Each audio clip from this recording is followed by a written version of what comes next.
Hello everyone, welcome back to our channel. दोस्तों, इस video में टाइम एंड वर्क की लिविंग प्रॉब्लम्स हम सॉल्व करेंगे। लिविंग प्रॉब्लम्स वो होता है व्हेन टू और मोर पर्सन्स एक काम को करते हैं, उसमें से वन और टू पर्सन्स काम को छोड़ के जाते हैं।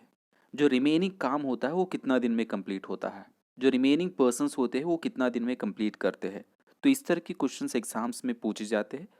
If you are not subscribed to our channel, please subscribe. Click on a bell button, select all notifications. You will be notified whenever I upload new videos. So let's start. First problem. A do a piece of work in 10 days. B do the same work in 15 days. They started doing the work together, but after 3 days A had to leave. In how many days B alone completes the remaining work? दोस्तों, यहाँ पर A एक person है, काम को 10 दिन में complete करता है।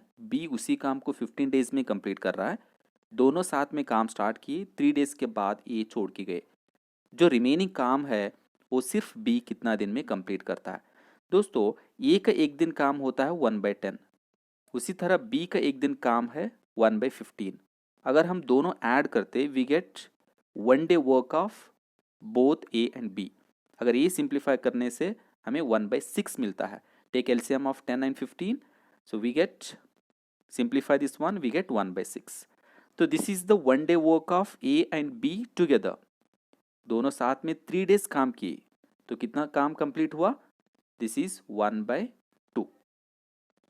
1/2. So from one work, 1/2 part of the work is already completed in first 3 days. एक काम से ये 1/2 part of the work first 3 days में complete हुआ। तो that means we need to calculate the remaining work. One work minus 1/2.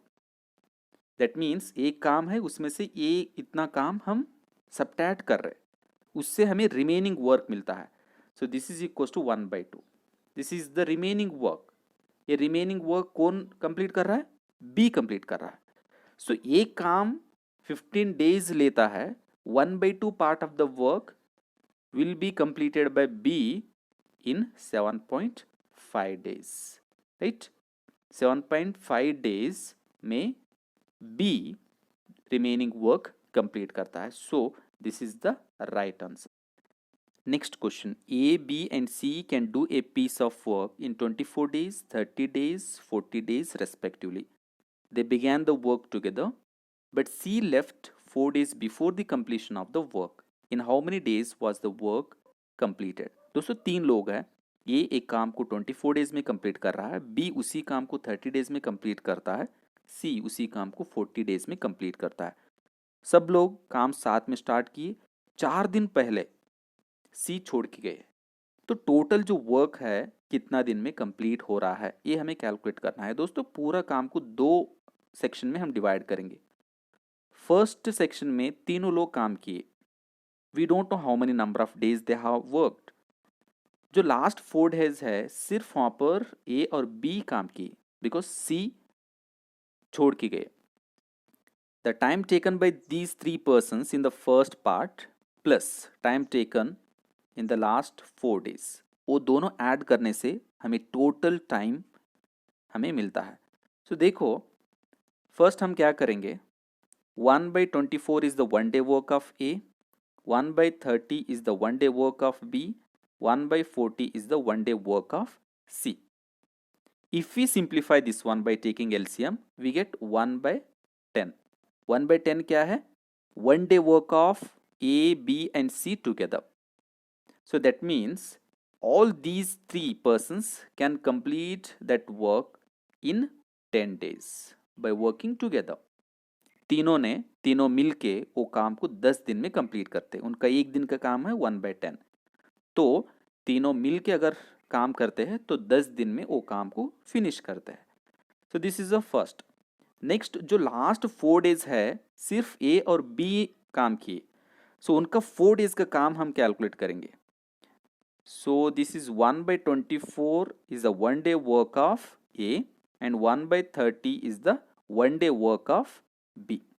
तो ये क्या होता है, दिस इक्वल्स टू 9/120।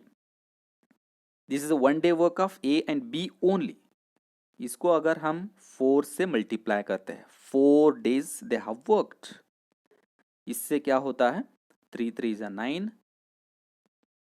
3 40 जा 4 10, 3/10 इज, तो ये क्या होता है, सो देखो 1 वर्क है तो उसमें से 3/10 part of the work will be completed in last 4 days by A and B only.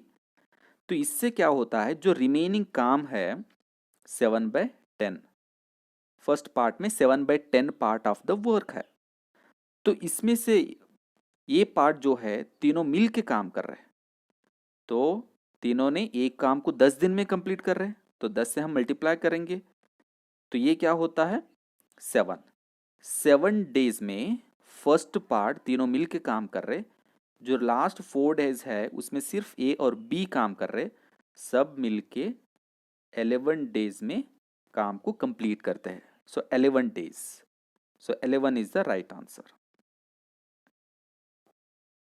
Next question, A can do a piece of work in 25 days which B can complete in 20 days. Both together work for 5 days and afterward A leaves off. How long will B take to complete the remaining work? First question की तरह है, ये एक काम को 25 days में complete कर रहा है, बी उसी काम को 20 दिन में कंप्लीट कर रहा है, दोनों साथ में 5 डेज काम किए, उसके बाद ए छोड़ के गए, जो रिमेनिंग काम है वो सिर्फ बी कितना दिन में कंप्लीट करता है। सो देखो 1/25 is the 1 day work of A, 1/20 is the 1 day work of B, दोनों ऐड करने से हमें क्या मिलता है, दोनों का एक दिन का काम हमें मिलता है, तो इससे this is equals to, LCM ले लो, 9/100 होता है। So they have work for 5 days, we multiply by 5, तो इससे क्या होता है 9/20 is the work get completed in first 5 days। तो ये काम से 9/20 सब्ट्रैक्ट कर लो, जो रिमेनिंग काम होता है, so that is done by B alone, तो इसको सिंप्लीफाई करने से 11/20 is the work still pending work that has to be completed by B alone, ये रिमेनिंग काम जो है बी कंप्लीट करना पड़ता है, तो ये काम 20 डेज में कंप्लीट करता है, so 11/20 part of the work will be get completed in 11 days only, so सिर्फ बी उस काम को 11 days में कंप्लीट करता है, तो 11 इज द राइट आंसर। इस तरह की लिविंग प्रॉब्लम्स है, पर्सन छोड़ के जाते हैं, जो रिमेनिंग काम होता है कितना दिन में कंप्लीट होता है, छोड़ के जाते हैं तो टोटल वर्क कितना दिन में कंप्लीट हो रहा है, तो इस तरह की क्वेश्चंस एग्जाम्स में पूछे जाते हैं। सो इस वीडियो में इतना ही, अगर अच्छा लगा तो प्लीज़ लाइक और शेयर करना, if you are not subscribe to our channel please subscribe, thank you very much.